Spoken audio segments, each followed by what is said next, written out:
Cienījamā Saeimas priekšsēdētāji, godātie kolēģi, tomēr mums jāparunā par laiku. Par laiku, kuru mēs labi apzināmies, kura mums nav.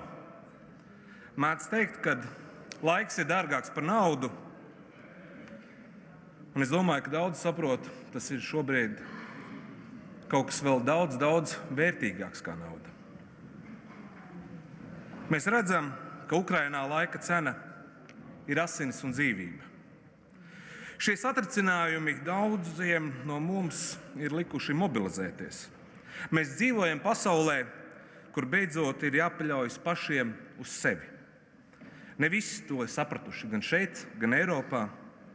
Atzīsim godīgi, esam stipri iepalikuši gan drošības, gan noturības ziņā. Mūsu uzdevums ir skaidrs – strauji atgūt nokavēto, un laika tam patiesi ir ļoti maz.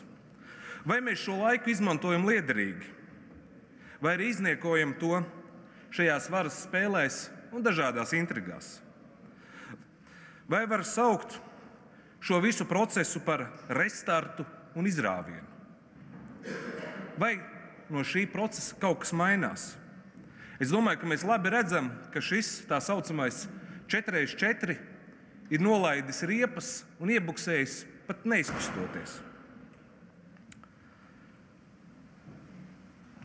Vai mums ir bijis jēga nopietni apspriest šodien izvirzītos kandidātus? Katram no viņiem ir savi plusi un savi mīnusi, bet vai mēs iegūsim kādu brīnumu un sabiedrības uzticības mandātu pēc šīm izmaiņām? Es domāju, ka visiem ir acīm redzami šis galvenais vingrinājums, viņa patiesais mērķis – iegūt laiku, lai paliktu savos krēslos, īpaši premjera krēslā, lai turpinātu kā līdz šim. Vai ir atbildīgi par katru cenu to darīt?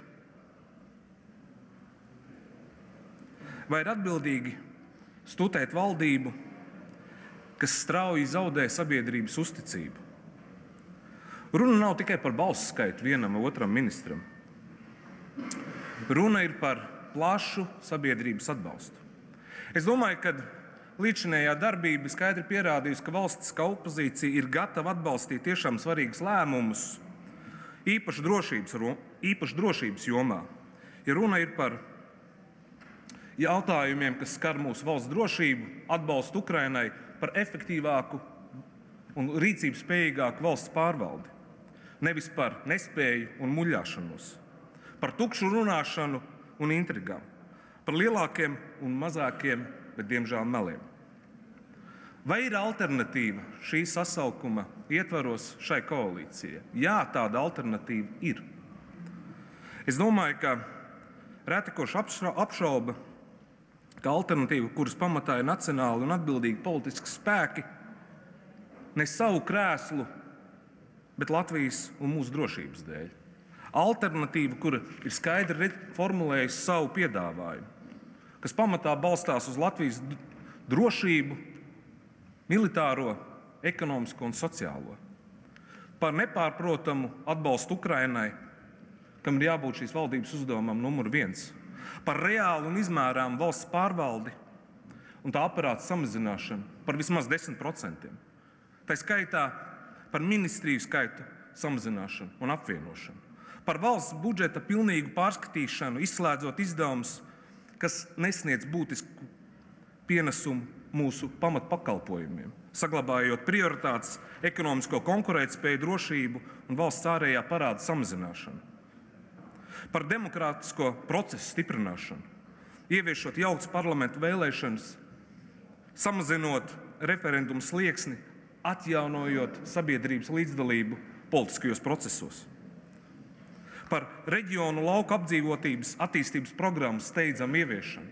Mēs ļoti labi redzam šos demokrātiskos un tā skaitā arī demogrāfiskos un ekonomiskos rādītājus ārpus Pierīgas reģiona. Tie ir kritiski. Par klimata politikas godīgu un racionālu izvērtēšanu, atsakoties no tautsaimniecībai postošiem un nereāliem pasākumiem.